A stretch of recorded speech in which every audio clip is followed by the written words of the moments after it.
Salut tout le monde, j'espère que vous allez bien. Aujourd'hui, je vais vous faire le quatrième épisode de la chaîne. Donc si vous êtes nouveau sur la chaîne, je vais m'expliquer rapidement. Je m'appelle Basel, vous pouvez m'appeler Baba. Et ce que je fais sur cette chaîne, c'est tout simplement vous documenter un petit peu ma sèche, donc ma perte de poids. Je suis actuellement en train d'essayer de perdre du gras pour ressortir 2 ans de travail de muscu. Et aussi je suis en train de créer une application Coachia qui va permettre en fait aux gens d'avoir un coach dans leur téléphone avec l'intelligence artificielle qui va pouvoir tracer la nutrition et les entraînements et donner des conseils évidemment et puis suivre une personne. Du coup, c'est parti pour l'update hebdomadaire. Donc concrètement, où est-ce que j'en suis un petit peu Alors, la première chose, c'est que ma sèche, elle avance pas vraiment. Enfin, surtout en termes de poids. C'est-à-dire que, en fait, j'ai absolument respecté quasi tous les jours mon total calorique. Il y avait juste un jour de fête où j'ai mangé un peu plus, mais c'est tout. Sinon, tous les autres jours, le total calorique de 2100 kilocalories a été respecté entre 2100 et 2200. Donc, ouais, normalement, je suis en déficit avec ça. Et la marche a été respectée, les entraînements ont été respectés comme d'habitude. Les entraînements, c'est devenu comme me brosser les dents. Je veux dire, c'est quelque chose qui est complètement habituel. Je sens quand même que j'ai un peu plus faim qu'avant par rapport au début de la sèche. Donc là, il faut savoir que c'est la 11e semaine en fait de sèche, entre la 10e et la 11e. Et du coup, ça devient un petit peu plus délicat parce que j'ai déjà perdu pas mal de poids et mon corps résiste. Et cette résistance, ça se voit aussi sur la balance. Donc ça, c'est normal. Je m'y attendais. La semaine passée, je vous l'ai dit. Je m'y attendais. Je savais que, en fait, j'ai atteint un certain palier. Et avec l'expérience, je sais que, en fait, ça se fait par palier. C'est pas une courbe linéaire descendante normale où on voit tous les jours perdre 100 grammes. Ça se passe pas comme ça. C'est en fait par escalier. Genre, on a un certain seuil où ça varie un petit peu. Donc là, je suis entre 100 et 101 kilos. Et après, ça descend d'un coup de 1 ou 2 kilos. Donc voilà, donc c'est comme ça que ça marche. Après, il y a l'eau, il y a la rétention d'eau, il y a plein de choses qui rentrent en compte. Donc le poids n'est pas la meilleure mesure. Par contre, je vois petit à petit des changements sur mon corps. C'est subtil, mais je commence à les voir petit à petit, des veines qui ressortent un peu plus, des muscles qui sont un peu plus définis, etc. Et ça, c'est quand même un bon signe. Ça, c'est quand même un bon signe. Et le fait d'avoir faim, c'est aussi un bon signe. Donc voilà, donc je continue avec ma sèche, on verra, j'aimerais atteindre les 95 kilos d'ici quelques semaines en fait. Là je suis à 100, entre 100 et 101 et du coup il me reste 5-6 kilos à perdre concrètement. J'ai prévu 5 à 7 semaines encore et si je dois pousser la sèche encore plus longtemps, je vais le faire. Tant que je n'ai pas atteint mon objectif, je vais pousser plus longtemps jusqu'à atteindre l'objectif et après je vais probablement faire un refit pendant quelques semaines avant de reprendre si j'en ai besoin. Si j'estime que mon corps il est pas suffisamment bien, je vais pousser la sèche encore plus longtemps.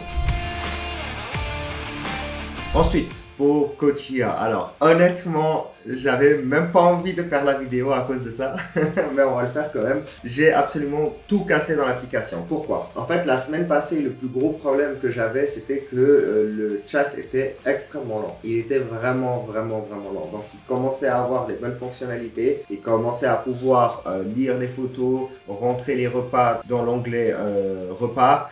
Il était capable de créer des entraînements et on pouvait les suivre comme une application comme Strong ou autre. Et puis, il était capable de enregistrer les données et puis de discuter avec moi sur ma progression. Ça c'est bien, c'était bien, mais il était beaucoup trop lent, donc inutilisable. Donc j'ai commencé à réfléchir et en fait le problème venait de l'architecture. Et qui dit un problème qui vient de l'architecture dit qu'il faut tout reconstruire l'architecture. Et donc si on doit tout reconstruire l'architecture, généralement avec les applications qu'on a aujourd'hui comme l'Overgoal que j'utilise, eh bien ça casse absolument tout. Donc j'ai dû tout recommencer. Donc je vais vous montrer un petit peu, au lieu de vous montrer l'application aujourd'hui, je vais vous montrer l'architecture que j'avais avant et après je vais vous montrer l'architecture que j'ai reconstruit. Donc, pour l'ancienne architecture, donc qu'est-ce qu'on avait? En fait, on avait l'utilisateur qui communiquait directement avec OpenAI Assistant. Donc, comme je vous ai dit, à la base, j'utilisais uniquement l'API OpenAI. Ok.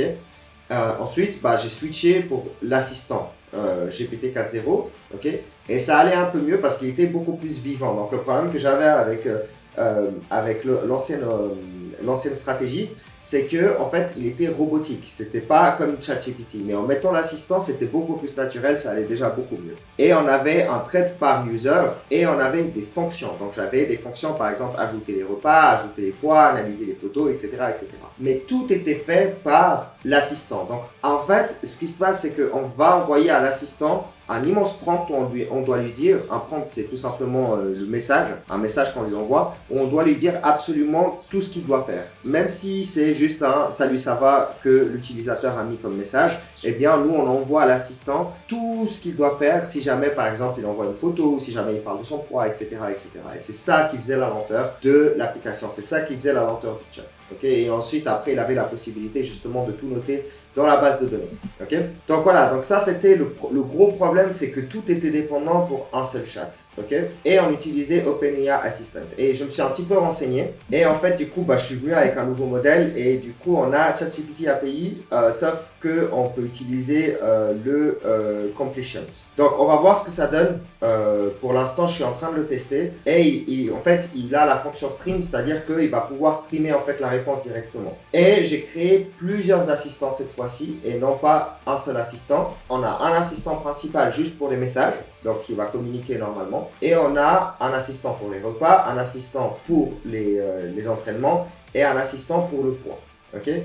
Et le tout est connecté à la base de données, évidemment, Supabase, avec des fonctions qui sont spécifiques à chacun d'entre eux. Par exemple, rajouter les repas, c'est des fonctions qui vont être spécifiques à Meal Assistant. Rajouter des entraînements ou modifier les entraînements, ça va être des fonctions qui vont être uniquement pour Workout Assistant. Et puis après, on a Weight Assistant pour tout ce qui est poids. Okay? Donc voilà, donc j'ai séparé en fait les tâches comme ça. Le main assistant, lui, il fait la communication. Et s'il y a des tâches plus importantes qui doivent être faites, il fait appel aux autres chats pour que eux, ils utilisent les fonctions. Et ça évite d'avoir un immense prompt. Le problème, c'est que quand j'ai refait cette architecture, il y a tout qui s'est cassé. Toute l'application, le chat surtout, ne fonctionnait plus vraiment comme il faut. Et j'ai essayé de le réparer encore et encore et encore pendant plusieurs jours et rien à faire. Donc du coup, j'ai décidé de tout recommencer. Donc j'ai fait un nouveau prompt immense pour Lovable et du coup, je dois refaire la phase de debugging. Mais moi, l'architecture, cette fois-ci, elle est clean depuis le début. Et on va voir ce que ça donne. On va voir si je vais y arriver comme ça ou pas.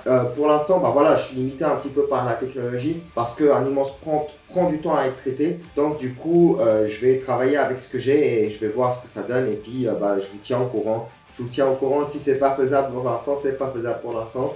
Mais je vais continuer à pousser et puis à voir et à essayer à peaufiner jusqu'à ce que l'application soit prête et qu'elle soit bien faite.